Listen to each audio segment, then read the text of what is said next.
So, there are two Coen brothers that are prevalent in Hollywood. There's Coen and Cohen. The one without the H is famous for the more movie buff movies like Fargo, and then there's the Cohen. I believe that made the Garfield movie with Bill Murray. Yes. This one is the Larry Cohen production that is The Stuff from 1985. Habit forming, mind controlling, life absorbing. How to describe this one? So there's this product known as The Stuff that is like a yogurt that is taking America by storm, but there's something else to it. It's a parasitic life form, and this kid discovers it, and he's trying to stop America from consuming it. And what we have, and of course nobody knows how it's made or what's in it, but people are going to or people are lying to buy it for it. It's got a delicious flavor to die for. And yeah, definitely. So Michael Moriarty stars as a DEA agent, and he is going around trying to find out what's going on.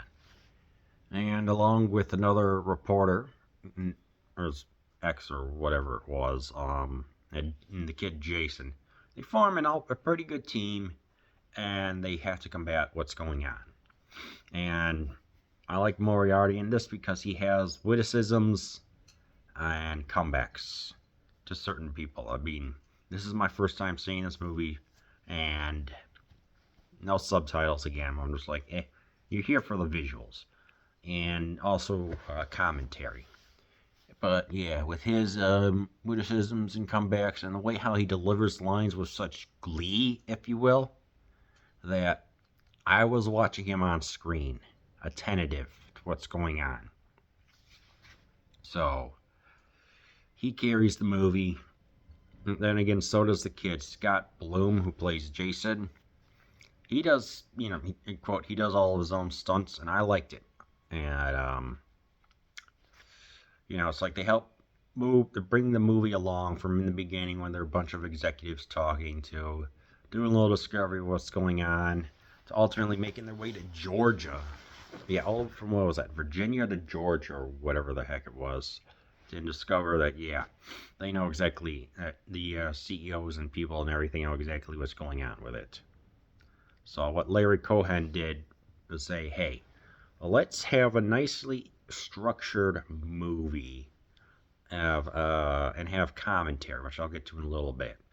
So it's like, it's the nice little suspense part in the beginning, but then it just kind of like goes up and up with the way how it's structured. I mean, it's like, okay, let's have some nice little mystery in the beginning with the yogurt, but then just have people become salivating over the stuff.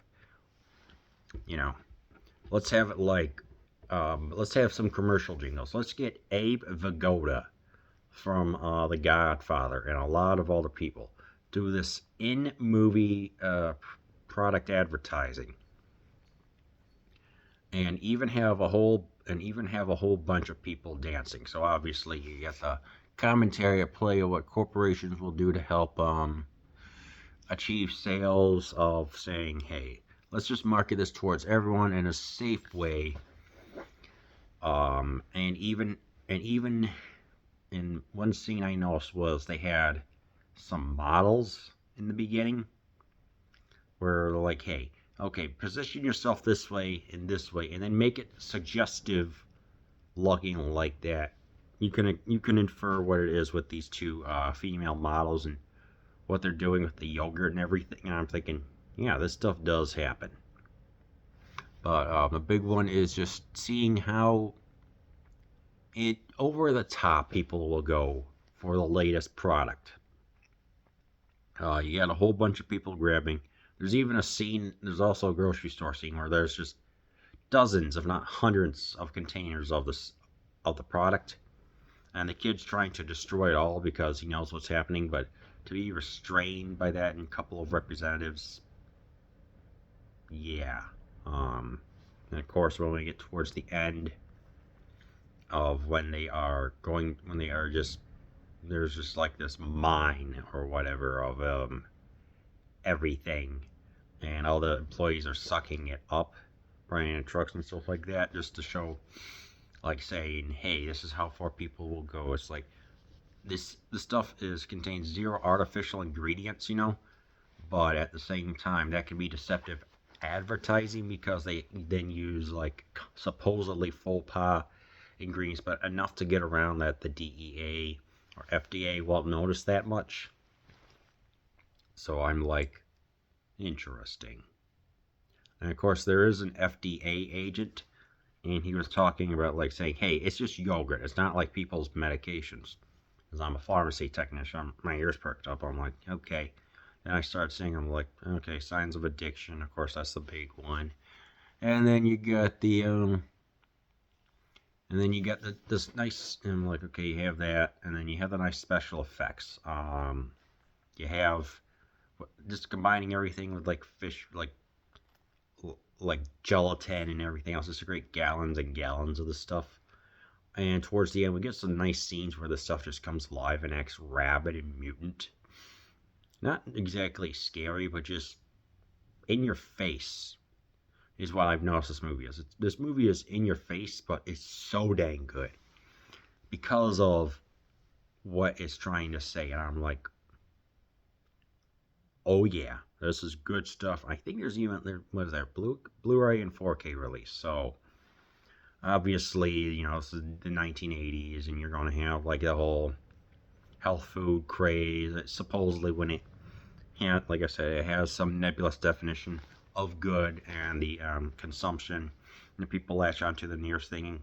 I think, and I just see it all the time, including, was it the Rick and Morty Szechuan sauce or something like that? People were having freakouts over at restaurants because they left it out. I'm just sitting back and I'm thinking, this was done 35 effing years ago.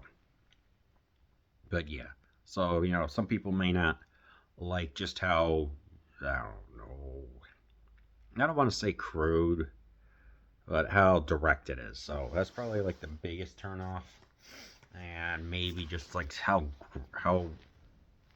alive and blobous it is. But, despite all that, I actually do recommend that you really do watch this movie, The Stuff.